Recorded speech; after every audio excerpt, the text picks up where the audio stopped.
Welcome back, viewers. You're watching WION World is One. I'm Shivan John. Now, this is Speed News. Let's start.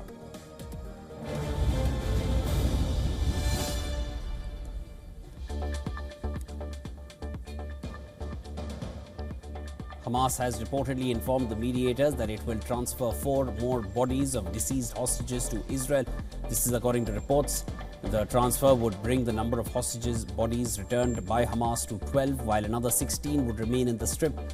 The report came after Israel urged Hamas to fulfill its part of the agreement and make the necessary efforts to return all the hostages' bodies to their families for proper burial. It has warned that any delay or deliberate avoidance will be considered a gross violation of the agreement and will be responded to accordingly.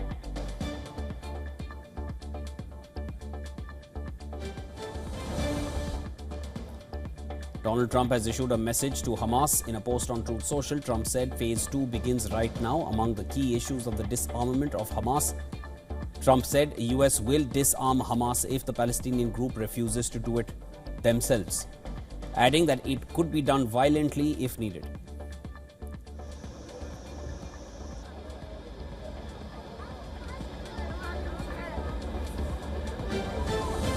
Published a video on its official channel showing the street execution of 8 blindfolded and kneeling suspects, branding them collaborators and outlaws. The footage, apparently from Monday evening, emerged as armed clashes were underway between Hamas' various security units and armed Palestinian clans in parts of the territory, on the 5th day of a US brokered truce between Hamas and Israel.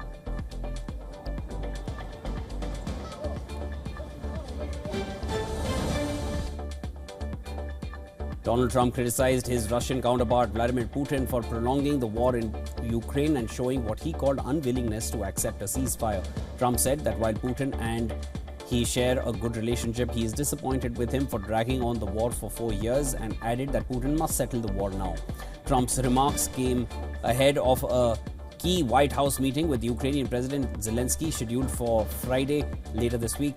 High on the agenda is the possibility of the US supplying Ukraine with Tomahawk missiles, which will be discussed during their meeting at the White House on Friday.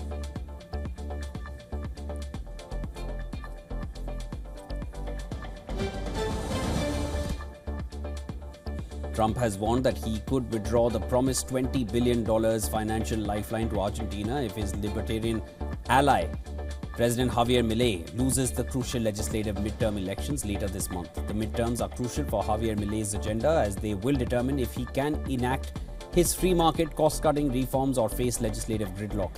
Hailing Milei as a great leader, Trump said he would fully endorse his ideological ally in the October 26th elections.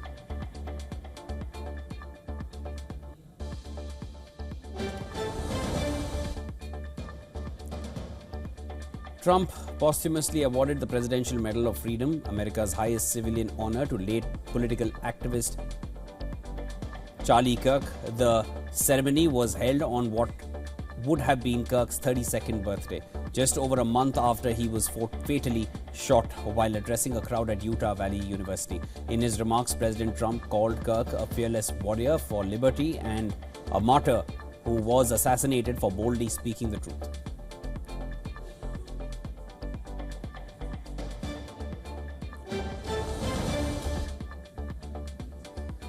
Donald Trump has slammed China's halt of American soybean purchases as an economically hostile act, warning that the US could stop buying cooking oil from China as retaliation. Trump stated that the US can easily produce cooking oil itself and doesn't need to purchase it from China. The trade tensions between the two countries have been escalating, with Trump imposing tariffs on Chinese goods and China reducing purchases of American soybeans. Trump's potential policy change could impact US imports of animal fats, greases and processed oils, which have increased in recent years due to rising domestic production of biomass-based diesel.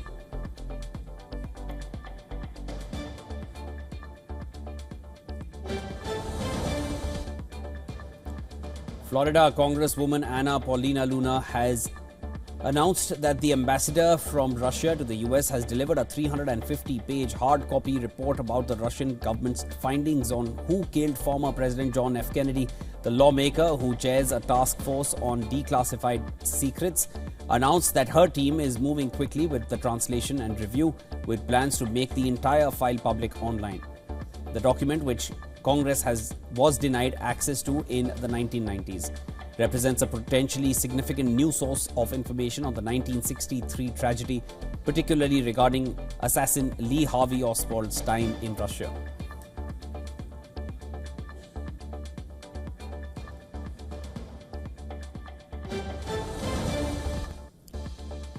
China launched a major air and sea incursion near Taiwan today, with 14 warplanes breaching the sensitive Taiwan Strait median line. Taiwan's Ministry of National Defense reported tracking 16 People's Liberation Army aircraft alongside 13 naval vessels and 2 official ships operating around the island nation.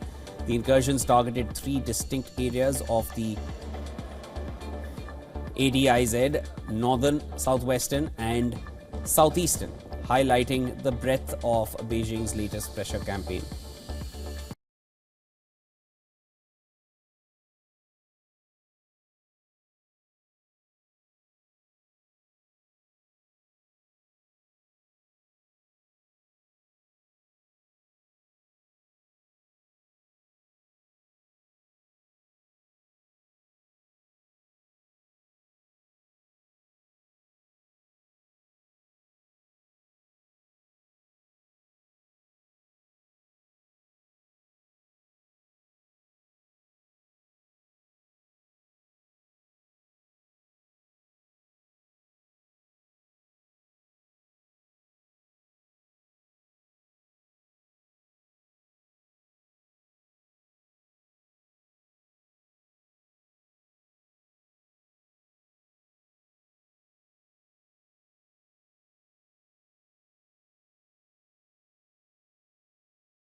Former England cricketer Stuart Broad has claimed that Australia have named their worst squad since the 2010 series. Broad was responding to former Australia batter David Warner, who predicted that England would lose the 5-match series 4-0. England have not won the Ashes in Australia since 2010-11, when Broad was part of a squad that triumphed 3-1. Since then, they have a shocking record down under, losing 13 and drawing 2 of their tests against their oldest rivals.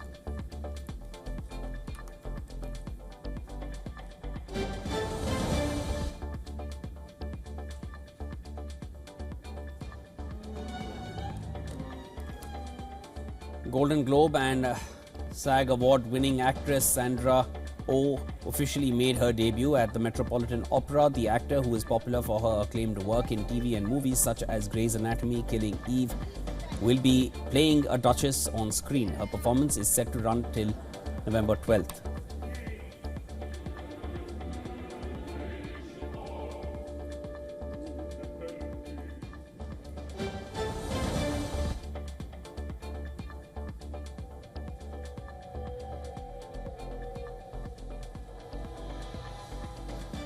Brazilian music icon Milton Nascimento was the celebrated inspiration for a new collection unveiled by designer Ronaldo Fraga at Sao Paulo Fashion Week. The collection, titled Minas Nascimento, paid poetic tribute to the legendary singer's life and career. Fraga's runway show was a poignant mix of fashion, music and performance.